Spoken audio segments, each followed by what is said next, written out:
नमस्कार. माधुरीज किचनमध्ये तुमच्या सगळ्यांचे अगदी मनापासून स्वागत. नेहमी आपण वेगवेगळ्या प्रकारच्या पुलावची रेसिपी पाहत असतो. आज आपण मटर पुलाव बनवणार आहोत. अगदी सोप्या पद्धतीने फक्त खडे मसाले वापरून हा झटपट होणारा भरपूर भाज्यांनी भरलेला मटर पुलावची रेसिपी पाहणार आहोत.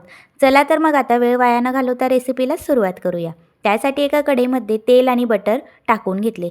छान असं गरम झालं की त्यामध्ये लांब असा चिरलेला कांदा टाकून घ्यायचा.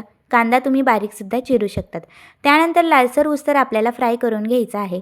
त्यानंतर यामध्ये आता आपण सगळ्या प्रकारचे खडे मसाले टाकणार आहोत. खडे मसालेसुद्धा तेलामध्ये छान असे परतून घ्यायचे. त्यानंतर यामध्ये बारीक चिरलेला टोमॅटो, बारीक चिरलेली गाजर आणि बारीक चिरलेली शिमला मिरची टाकून घ्यायची आहे. त्यानंतर हे सुद्धा छान असं परतून आपल्याला थोडंसं तांबूस रंग येऊस्तोवर सगळं छान असं नरम पडूस्तोवर आपल्याला फ्राय करून घ्यायचं आहे. त्यानंतर यामध्ये बारीक चिरलेला लसूणसुद्धा टाकून घेतला, थोडेसे काजू आणि बारीक चिरलेला बटाटासुद्धा टाकून घेतला. हे छान सगळं परतून घ्यायचं आणि त्यामध्ये चवीपुरता मीठ टाकून घ्यायचं. त्यानंतर याला आपण झाकण ठेवून 5 मिनटं वाफ काढून घेणार आहोत. म्हणजे सगळ्या भाज्या छान अशा नरम पडतात, थोड्याशा शिजूनसुद्धा जातात, भाताला शिजायला वेळ लागत नाही. त्यानंतर झाकण ठेवल्यानंतर 5 मिनिटानंतर परत सगळ्या भाज्या छान तेलात परतून घ्यायच्या.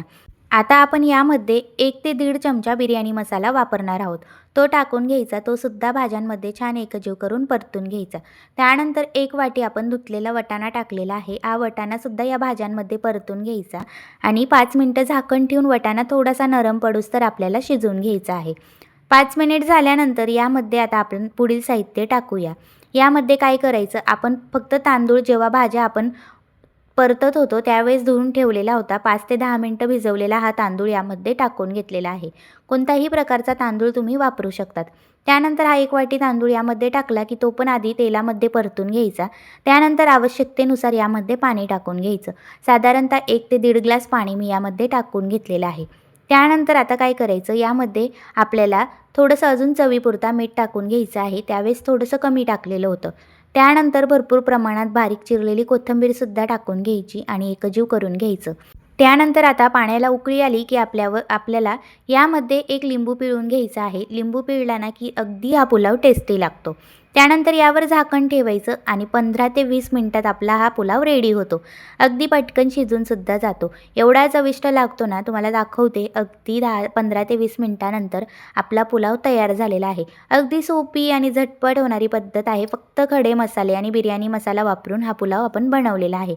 अगदी सोप्या पद्धतीने आहे आणि भरपूर प्रमाणात आपण भाज्या पण वापरलेल्या आहेत. अजून काही घरात भाज्या असतील ना, त्यासुद्धा तुम्ही यामध्ये ॲड करू शकतात. मुलांच्या टिफिनसाठी म्हणा किंवा संध्याकाळच्या जेवणासाठी अगदी हलका-फुलका हा पुलाव जर तुम्ही बनवला ना, तर सगळे अगदी आवडीने खातील. मुलांना तर खूपच आवडेल.